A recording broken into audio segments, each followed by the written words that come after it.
Good afternoon, students. This is Shefali Rahul Gutke. I welcome you all for today's lecture, which is under Prerna scheme sponsored by AICT. So today's lecture will be on transportation engineering, which is represented by Professor Priyanka Pedkar ma'am. As you know, transportation engineering is very important subject as a GATE point of view. So I request all of you to please pay attention. Ma'am, please continue with your lecture.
Good afternoon, friends. This is Priyanka Petkar from Civil Engineering Department, Tulsiramji Gaikwad Patil, College of Engineering and Technology, Nagpur. First of all, I welcome you all for the GATE preparation. Okay, so traffic engineering, or we can say transportation engineering, is very important subject in the GATE syllabus. Okay, so GATE point of view, I suggest that please go through the highway geometric design. Okay, so we can go to directly the introduction part. The geometric design of highway deals with the dimensions and layout of visible features of the highway, such as horizontal and vertical alignments, side distances and intersections. Okay, so basically highway design deals with the dimensions like road dimensions, curb dimensions, sideways, width of formation. Okay, then visible features of highways such as horizontal and vertical alignments we have to check. Then side distances, there are many, three or four types of side distances like intermediate side distances, then overtaking side distance. Okay, there are some side distances, then and intersections. Okay, then geometrics of highway should be designed to provide the efficiency in road traffic operations with maximum safety at reasonable cost. Okay, we design the road in such a way that that road traffic operation should be applied in a maximum safety at reasonable cost. Okay, then the geometric designs of highways deals with following elements.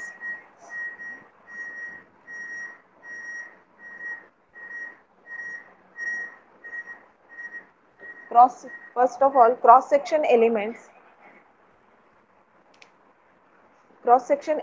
then side distances considerations, horizontal alignment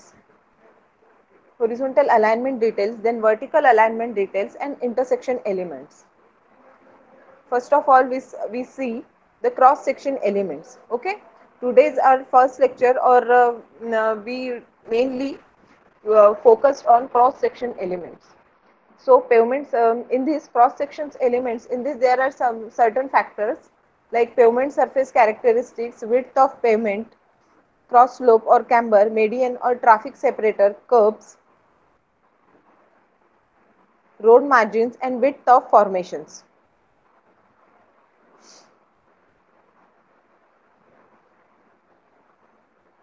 Okay,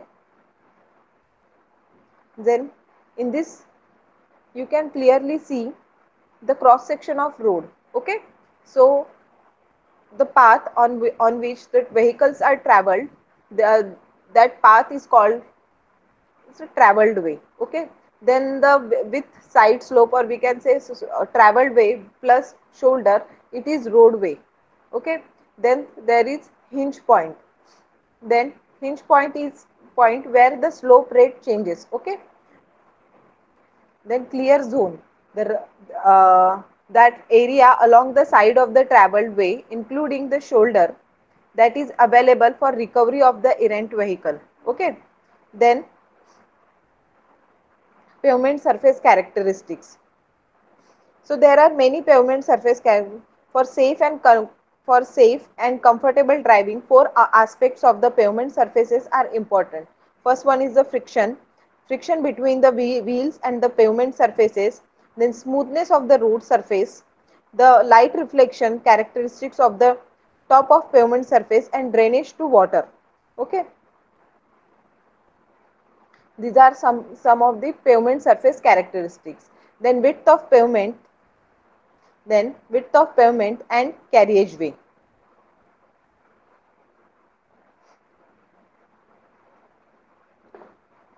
There is one again, the unevenness. Okay, the road unevenness with a wavelength excites a vehicle traveling at a speed v at a frequency. Okay, the range of wavelengths measured at each speed of the APL therefore only covers a limited range of excitation frequency. Okay, there are some effects of road unevenness on road users comfort. So with the basis of research, there are some effect on road unevenness. Okay, so friction and unevenness. The friction between the vehicle tire and pavement surface is one of the important factor which helps to determine the operating speed, the distance required in stopping and accelerating the vehicles. When a vehicle moves in a horizontal curve, the lateral friction developed counteracts the centrifugal force and thus governs the safe operating speed. The skid resistance or a coefficient of friction offered by the pavement surface under various driving and surface condition is important with reference to the safety. Okay. The maximum coefficient of friction occurs when the braking efficiency is high enough to partially arrest the rotation of the wheels on the application of brakes at a very low speed. Okay. So many times you see the skid is also happens. The skid occurs when the slide without revolving or when the wheel partially revolves. Okay. So that is when the path traveled along the road surface is more than the circumferential movements of the wheels due to their rotations. It should be noted that lateral skid is considered to be more dangerous as the vehicle goes out of control leading to an accident. Okay, then also skid and slip both are occur. The slip occurs when a wheel revolves more than a corresponding longitudinal movement along the roads. Generally, the slipping takes place on pavement surfaces which are wet or the road surface is loose with mud. Okay, the slippery usually occurs in the driving wheel of a vehicle when the vehicle rapidly accelerates from stationary position or from low speed to high speed. There are some factors which affect the friction resistance or skid, or we can say skid resistance. Type of pavement surface. Okay, this is the first type of first factor which affect the friction resistance. Okay, type of pavement surface, namely earth surface, waterborne macadam surface, then cement concrete surface, then bitumen surface, etc. Okay, the micro texture of pavement surface or its relative roughness is also one of the main factor for the frictions. Okay, then conditions of pavement such as dry or wet, rough and smoothened, oil spilled, dry or mud, or any sand material on the pavement. Okay, this is also one of the or important factor for friction. Then type of condition of tire, new with good threads or worn out. This is also one of the major factor for friction. Then speed vehicle, brake efficiency or brake application. Okay. Apart from this in case of old or worn out pavements, the type of aggregates used in the design mix of pavement surface course also affect the skid resistance. of the pavement. It should be noted that when the pavement surface is smooth or wet, the coefficient of friction will reduce. Co will reduce.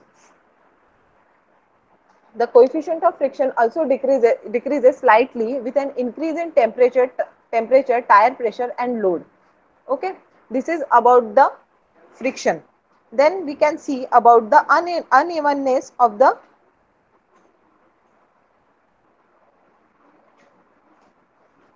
then light reflecting characteristics. Okay, the reflection.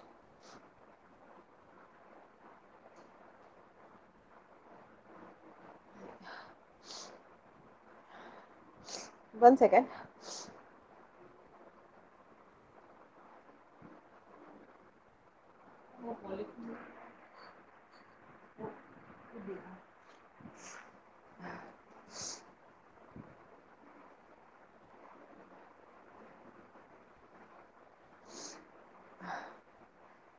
Okay. For safe and comfortable driving, four aspects of the pavement surface are important. First one, friction between the wheels and the pavement surface, smoothness of the road. Okay. Then there are some light reflecting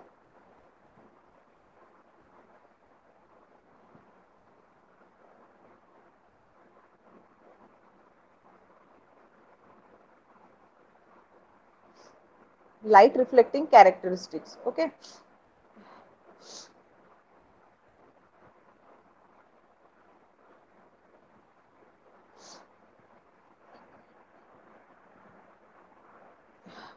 Then we can see drainage of surface water. Surface water drainage occurs when rainwater falls on, on a property and drains away. Most rainwater falling on properties drains into public sewers owned by the 10 water and sewerage companies. Okay, so where does surface, what is the type of surface drainage? There are two types of artificial surface drainage and subsurface drainage. Okay, the water the word watershed is sometimes used interchangeably with drainage basin or catchment.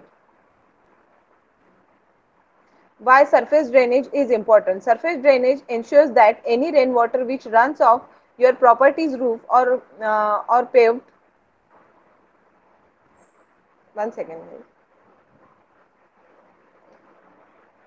or paved areas are drained away. To prevent flooding, surface water is collected in drains and gullies to flow either into the public sewer system or a soak away. Okay. There are four types of water drainage. First one is surface drainage system, subsurface drainage system, slope drainage system, downspout and gutter systems.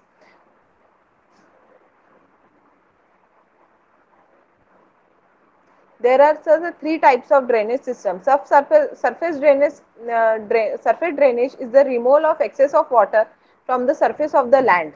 Okay. Then subsurface drainage is the removal of water from the root zone. Then which type of drainage we advise for whenever cutting of the road is happened. Okay, so the most advisable type of drainage is cutting is open dip drainage because it is the most convenient type in cutting. Remaining types can also be used if there is no alternative.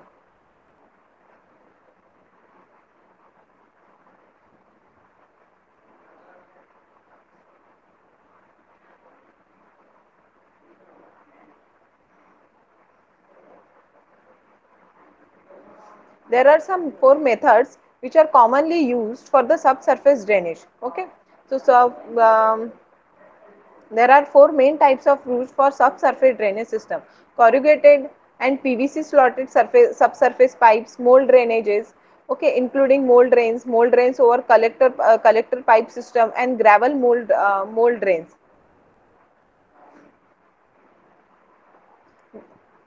So we have the one question that we there are mainly two types, surface drainage and subsurface drainage. So difference between the surface drainage and subsurface drainage is that That surface drainage refers to the orderly removal of water both within a field or to the removal of excess of water off site. Subsurface drainage is the removal of excess drainage porosity water in the subsoil with the aim of lowering or controlling the water table depth below the crop root zone. Okay, this is about the pavement surface characteristic. Then width of pavement and carriageway.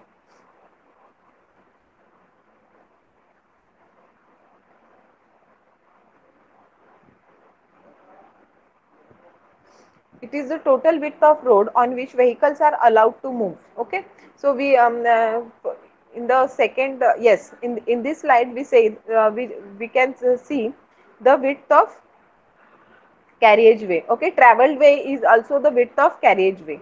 Okay, or we can say width of pavement. It is the total width of road on which vehicles are allowed to move. Means this is the total width of road in which vehicles are moved. Okay, the width of pavement is depends on width of traffic lane and number of lanes. Means how much traffic width of traffic lane is allowed and number of lanes, which number, how many numbers you give for the number of for the lanes. Okay, so there are many types of road you can see every day. Two lane, one lane road, two lane road, or sometime four lane, 8 lane road. Okay, so width of lane is decided based on maximum width of heavy commercial vehicles. When we design the road, then we considered the load of heavy commercial vehicle. Okay, which is legally permitted to use the roadway. Okay, then this diagram is for the two-way road. Okay, so that yellow line shows the carriageway. Okay, so there are the difference between the single lane and double lane. Okay, every time we use the heavy commercial vehicle load when we design the road. Okay, so for the single lane, the width of roadway, or we can say width of carriageway, is 3.8 meter, and for the two lane, or we can say the double lane road, the width of carriageway is 7 meter. Okay, and 1.0 you can see clearly that 1.06 is the road separator, or we can say the traffic separator for the two lane road, or we can say double lane road. The width of carriageway for various classes of roads standardized by IRC. IRC is Indian Roads Congress are given below.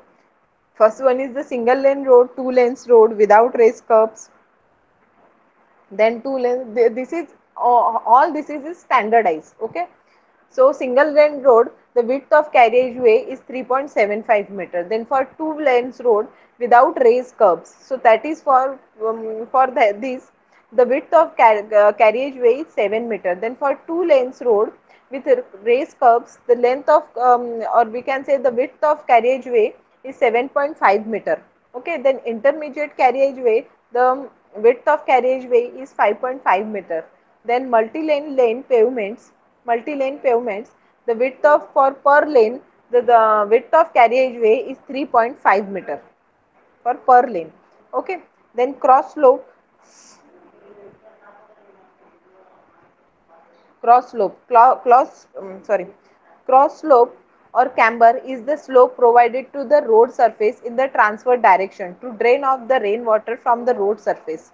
Okay, cross slope or cross fall or camber is a geometric feature of pavement surfaces.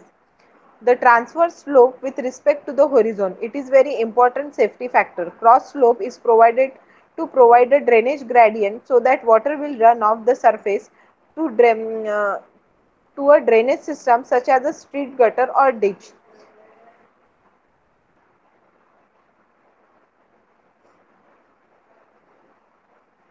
Then, what is the difference between the cross slope or camber? The convexity provided to the road surface in the transfer direction to drain off the rainwater is known as a camber or cross fall or cross slope. Usually, camber is provided on the straight road by raising the center of the carriageway with respect to the edges.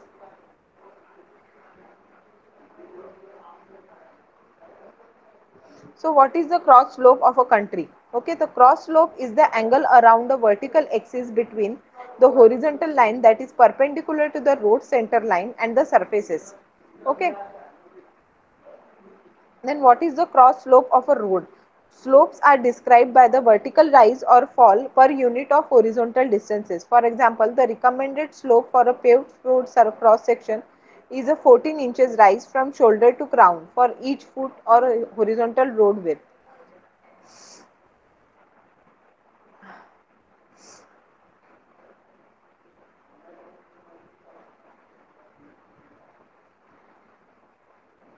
Then there are cross slope for many various type, like cross slope in hills road, cross slope in terrain roads. Okay, then cross slope for country even.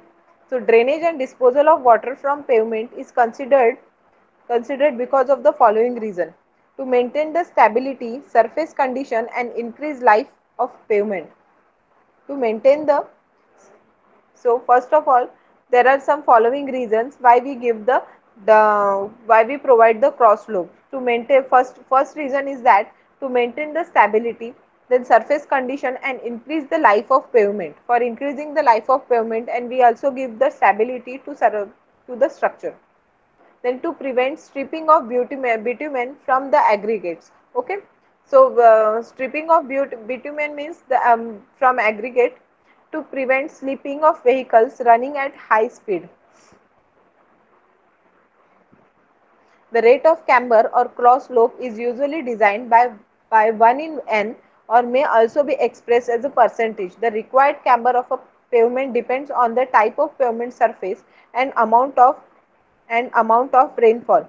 Okay, so there is the we can give the rate of camber or cross slope is expressed in a percentage also. We sometimes give the grade 20%, or we can give the grade of slope, or grade is 6%, or we can sometimes 1% also.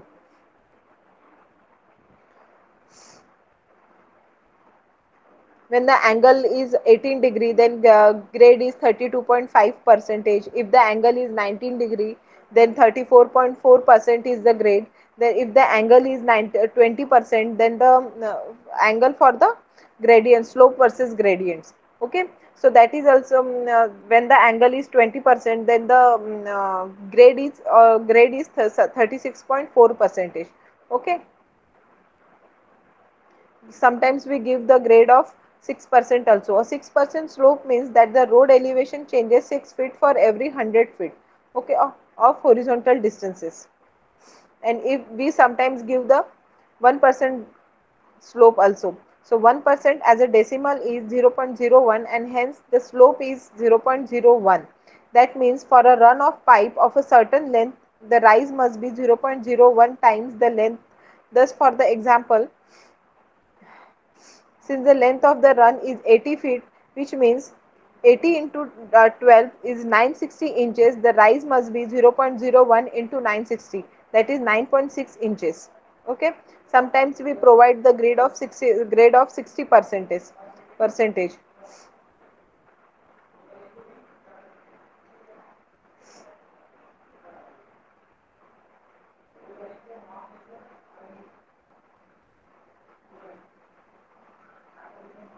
Then there are some IRC classification of roadway or cross slope in highway design. Why? What is the use of cross slope? So pavement cross slope is an important cross-sectional design element. The cross slope design drains water from the roadway laterally and helps minimize ponding of water on the pavement. This prevents maintenance problems and also minimize icing from occurring on poorly drained pavement. Okay, sorry.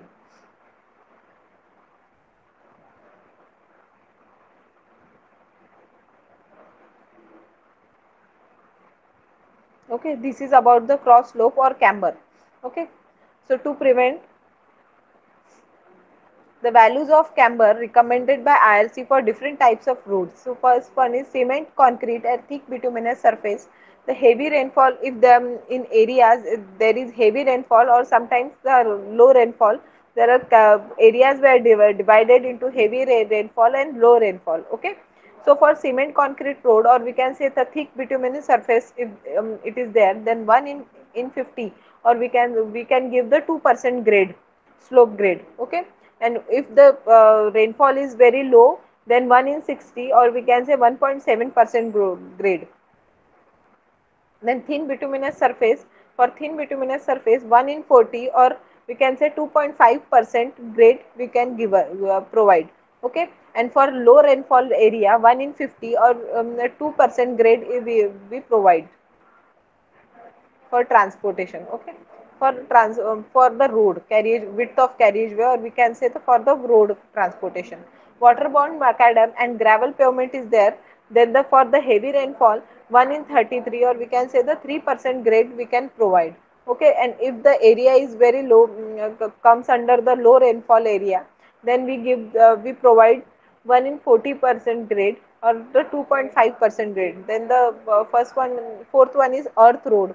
Then heavy, if the area is comes under the heavy rainfall area, then we provide the 1 in 25, or 4% grade.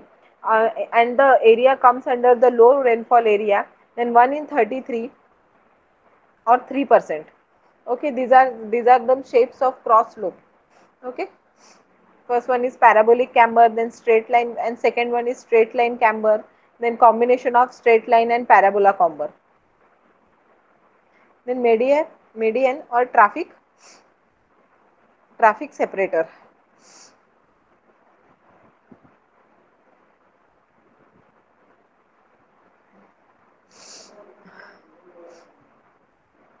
Median is provided between two sets of traffic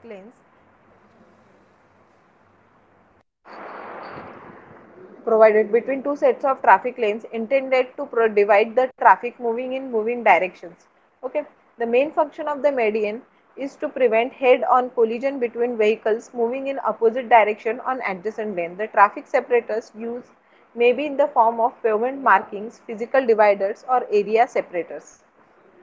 This is the cross section for the curb and traffic separator. You can see the traffic separator. This one is the curb. Okay.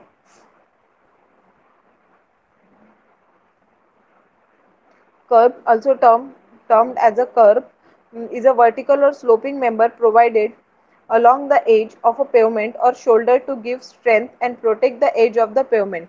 But in a highway engineering, it indicates the boundary between the pavement and shoulder, or sometime island or footpath or car parking spaces. Why curbs are provided on road?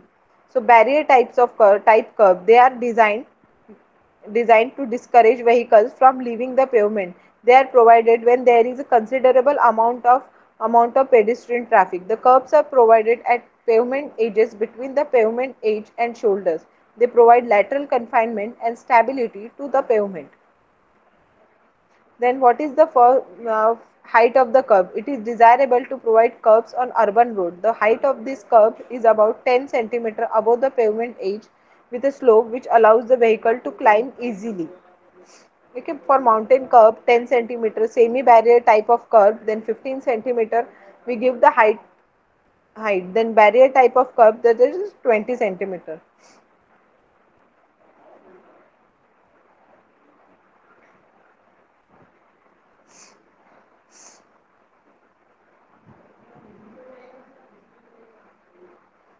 Okay.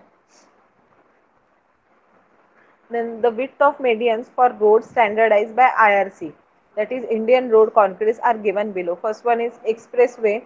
The width of median is desirable is 15 and minimum is 10 meter. For other highways, the width of median is desirable is 5 meter, but minimum is 3 meter. Okay, for intersection of urban roads, the width of medians is 5 meter and the minimum is 1.2 meter. For on long bridges, width of median, desirable median is 1.5 meter and the minimum we provide 1.2 meter. Okay. We already told about the curbs. Curb indicates the boundary between the pavement and median or footpath or shoulder. Curb are mainly divided into three groups: low curb, semi-barrier type curb, and barrier type curb. Okay. So there after that this is a road margin.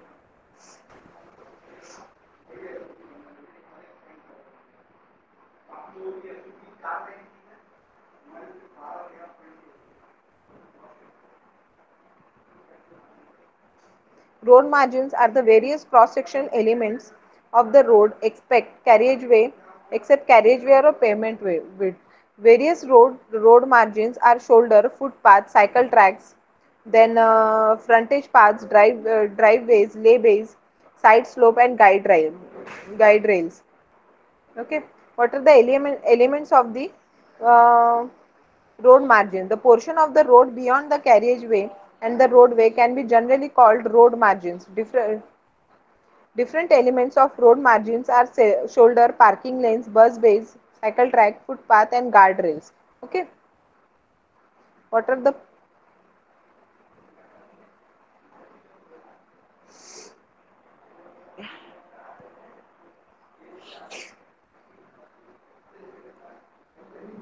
okay?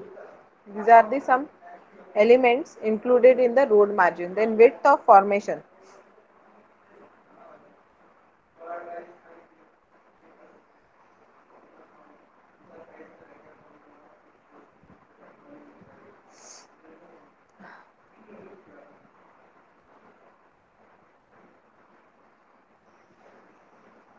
Width of formation of roadways is sum of the widths of pavement or carriageway including separators, if any, and the shoulders. Width of carriageway is standardized by the IRC.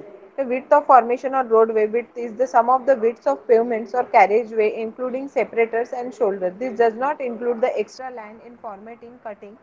Okay.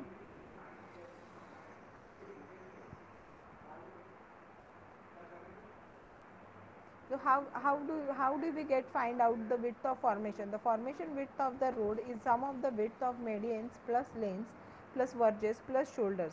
Okay. Then what is the difference between the right of way and formation of the width? Right of way, or we can say ROW, right of way. Land Land width is the width of land acquired for the road along its alignment. Width of the formation. It depends on the category on the of the highway and width of roadway and road margins. Height of embankment or depth of cutting. It is governed by the topography and vertical alignment. Okay. What is the formation of the road then? The road formation is the surface of finished earthworks on which a road pavement is constructed. It includes the earthwork, the general shaping of the road and basic drainage, but excluding stormwater and infrastructure.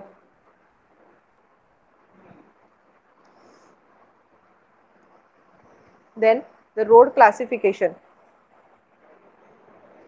Then width of roadway for various types of the roads, national and state highways, single lane and for two lane.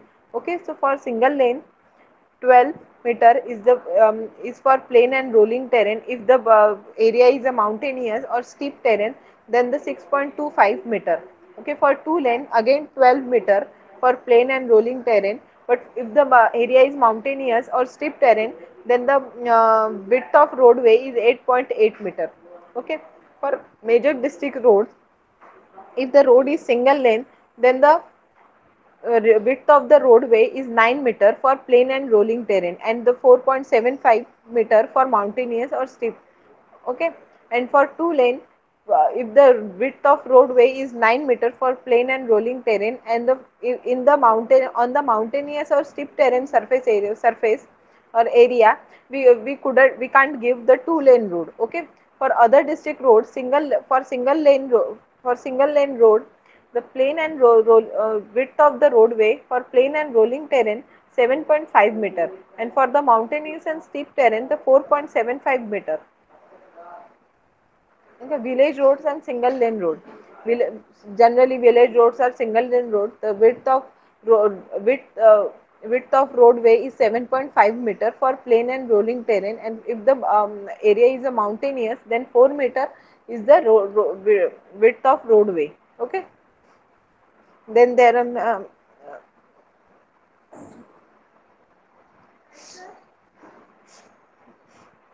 then overtaking side distances.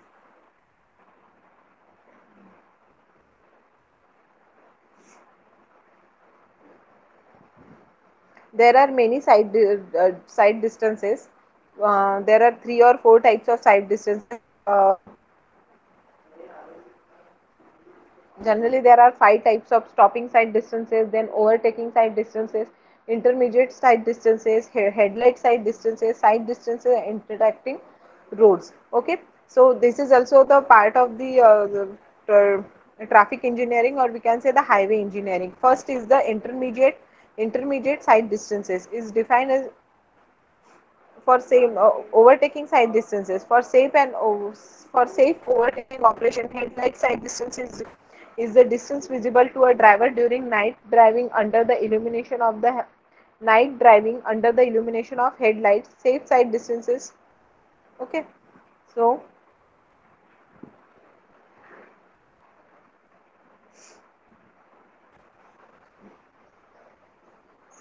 there are mainly three types of side distances. First one is the intersection side distances, stopping side. Second one is stopping side distances, and third one is the passing side distances.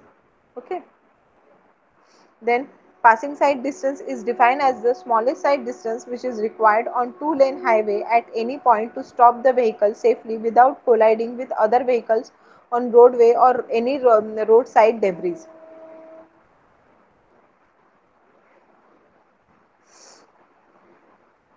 Which factors affect the length of the side distances? Okay, reaction time of the driver. Then second one is the speed of the vehicle. Then third one is efficiency of brakes.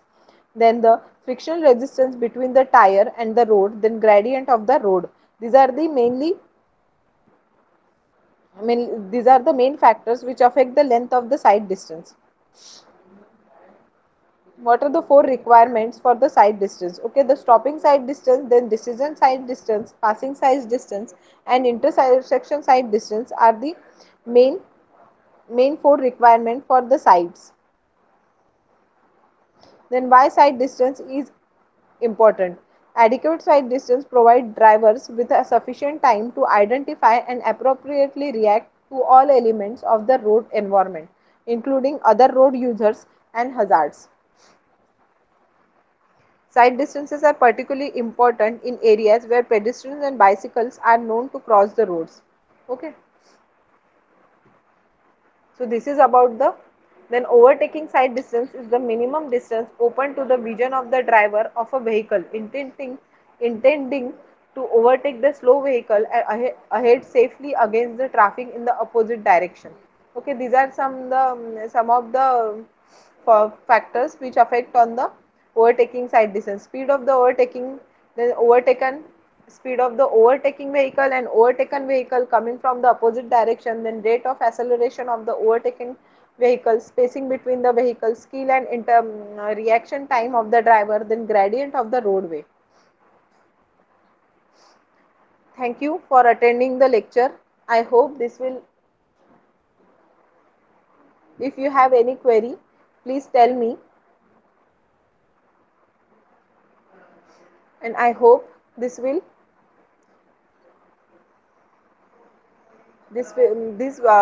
lecture is beneficial for you for the GATE examination. Thank you very much.